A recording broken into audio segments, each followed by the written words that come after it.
Selamat datang para hadirin yang saya kasihi.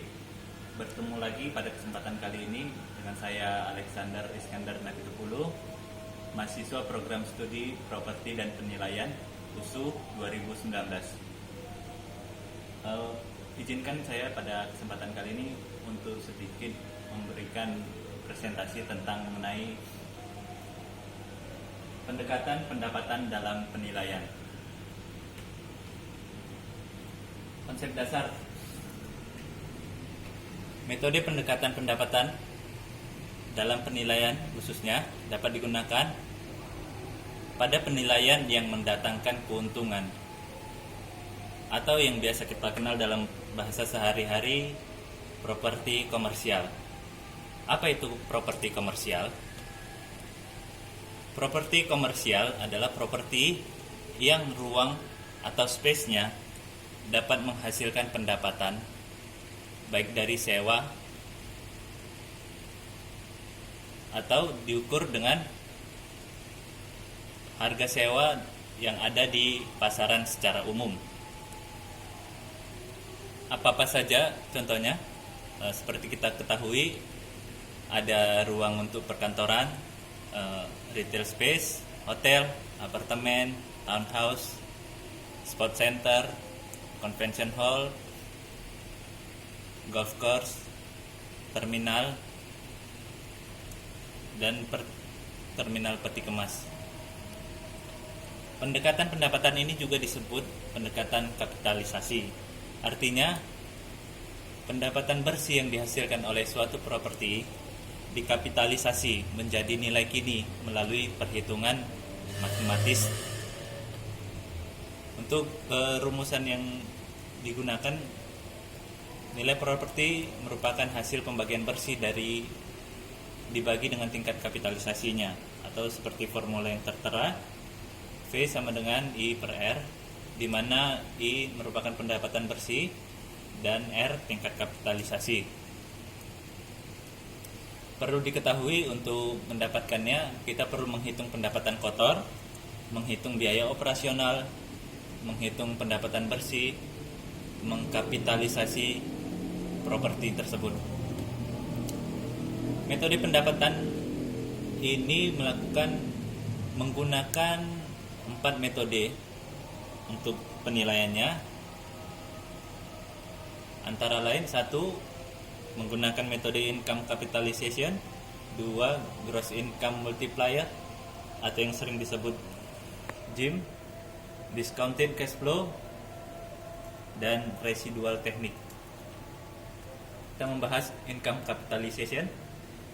Nilai properti adalah net operating income tahunan yang dihasilkan oleh properti tersebut dikonversi dengan suatu tingkat kapitalisasi tertentu dengan formula value sama dengan NOI per cap rate, di mana NOI atau net operating income sama dengan gross income dikurang dengan biaya operasionalnya, nilai yang kita sebut dengan biaya bersih. Dan gross income di sini adalah potensi income yang dapat dihasilkan oleh properti tersebut dikurangi dengan tingkat kemungkinan kekosongan hunian. Sedangkan cap rate adalah persentase yang mencerminkan tingkat balikan atau rate of return dari modal investasi. Untuk rumus dasarnya, cap rate itu sama dengan NOI per value. Contoh, suatu gedung perkantoran memiliki leasable area 2000 meter kuadrat. Jadi kantor ini memiliki area yang dapat disewakan sebesar 2000 meter kuadrat. Biaya untuk merentalnya 60.000 per meter kuadrat per bulannya. Harga yang dikenakan 20.000 meter kuadrat per bulannya, tingkat kosongan 10%, dan biaya operasional sebesar 15.000 meter kuadrat per meter kuadrat per bulannya.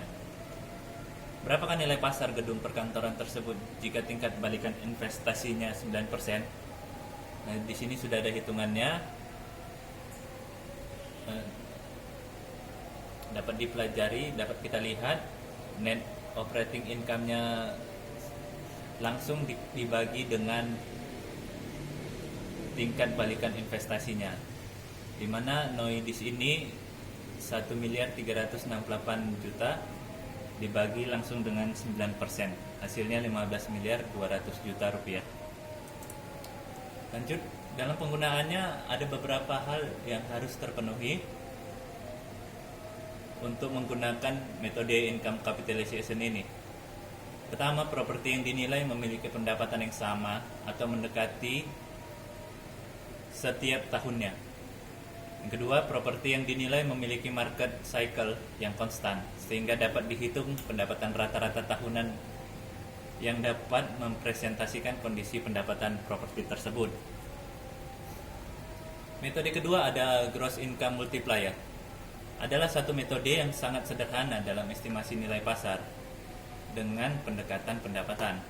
Metode ini dianalogikan dengan metode kalau kita kenal payback period. Dalam analisa investasi, how many periods of specified gross income until the total cost of the investment or value is recovered. Atau dalam formulanya bisa kita sebut GIM sama dengan harga atau sale price per potential gross income. Faktor apa yang menentukan penggunaan GIM ini? Ada dua faktor pada pembahasan kali ini. Ukuran properti. Di sini berdasarkan ukuran propertinya. Dengan alasan ukuran properti yang kecil itu lebih banyak, sering diperjualbelikan, lebih homogen, atau jenis yang digunakan harus homogen. Dan jenis properti, berdasarkan jenis propertinya, GIM lebih banyak digunakan pada jenis properti yang pengoperasiannya lebih sederhana. Contoh, satu properti diprediksikan menghasilkan pendapatan kotor sebesar 50 juta per tahunnya, dan harga jual properti tersebut 400 juta. Tentukan GIM-nya. Di sini GIM tadi kita ketahui sale price per gross income. Langsung 400 juta dibagi 50 juta dapat hasilnya 8. Maksudnya 8 di sini harga jual properti tersebut adalah 8 kali pendapatan kotor per tahunnya. Yang ketiga, metode discounted cash flow. Apa itu? Adalah arus kas yang ada dapat memberikan gambaran pendapatan suatu properti sekarang maupun yang akan datang. Arus kas yang terdiskonto digunakan untuk menghitung nilai properti sebagai penyempurnaan atas kelemahan direct capitalization. Pada metode ini harus diperhatikan data yang lampau juga. Dengan formula nilai sama dengan semua present value dari NOI ditambahkan present value pada terminal value-nya. Diskon faktor berbanding terbalik dengan diskon rate dan lamanya waktu. Makin besar diskon rate, maka makin kecil diskon faktor. Demikian juga dengan waktu.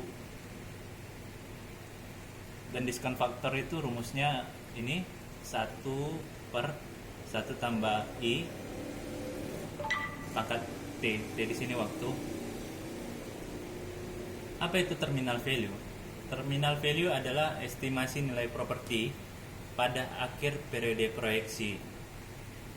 Jadi ketika kita ingin memproyeksikannya hingga pada tahun ke-5 atau tahun 10, disitulah di tahun ke-10 lah merupakan terminal value-nya. Ada dua cara untuk mengetahui terminal value. Satu, dengan cara memperkirakan nilai pasar pada periode akhir proyeksi dengan memperhatikan pertumbuhan nilai properti itu sendiri. Jadi di sini ketika kita merasa pada tahun yang telah kita inginkan itu sudah menjamin semua present value kita, Biasanya itu pada tahun ke-8, tapi tidak jarang juga yang membuat sampai tahun ke-5. Dalam hal ini rentan dia di tahun 5 sampai 10 tahun biasanya digunakan. Dengan cara mengkapitalisasi net income pada periode N+1. Nah, di sini gambaran singkat yang saya sebutkan tadi. Semua net income didiskon faktorkan di tahun sebelumnya ke tahun sekarang hingga pada tahun dia di mana terjadi terminal value. Ini untuk menggambarkan rumusnya. Syarat penggunaan ya. Antisipasi, penyesuaian seluruh data pasar, analisa data dengan cermat, data pasar harus akurat, jangka waktu proyeksi harus memenuhi prediksi arus kas. Nah, yang saya sebutkan tadi 5 sampai 10 tahun.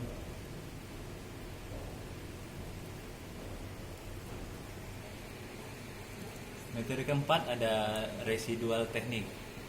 Metode residual ini dihitung berdasarkan pada nilai sewa yang diperoleh dari properti. Nilai sewa tersebut sebetulnya terdiri dari sewa gedung dan sewa bumi. Jika sewa bumi dikalikan dengan tingkat kapitalisasi bumi, maka akan diperoleh nilai bumi saja. Cara ini disebut dengan land residual teknik. Yang kedua, jika sewa bangunan dikalikan dengan tingkat kapitalisasi bangunan, maka akan diperoleh nilai bangunan saja. Ketiga, jika sewa secara keseluruhan dikalikan dengan tingkat kapitalisasi tertentu atau yang biasa disebut composite rate, maka cara ini dinamakan residual teknik. Berikut skema untuk residual teknik lahan. Bisa kita perhatikan bersama. Ini bagan alirnya. Tahapan pelaksanaan penilaian dengan metode land residual teknik. Pertama, tentukan konsep pengembang berdasar master plan atau HBU dari lokasi yang akan dinilai. Kedua, tentukan produk pengembangan berdasar konsep pengembangan. Ketiga, tentukan program penjualan untuk memperoleh gross development value atau GDV. Tentukan biaya pengembangan untuk memperoleh gross development cost. Selanjutnya, kurangkan antara GDV dengan GDC untuk memperoleh residual value of land. Selanjutnya, diskontokan residual value of land dengan diskon rate tertentu untuk memperoleh nilai properti. Dan dalam hal ini tanah ini. Berikutnya, dalam residual teknik ini juga membahas tentang lease fee and leasehold. Konsep ini berlaku pada penilaian properti atau tanah yang disewakan dalam jangka panjang. Berikut formulanya. Value sama dengan value lease fee ditambah value leasehold, di mana lease fee ini sendiri nilai hak yang menyewakan dan value leasehold ini adalah nilai hak penyewa. Jadi semakin dekat dengan habis waktu sewa, maka nilai hak yang menyewakan semakin besar, dan begitu sebaliknya. Thank you. Mungkin sampai di sini saja bahasan dari saya. Lebih kurang saya mohon maaf. Terima kasih. Salam.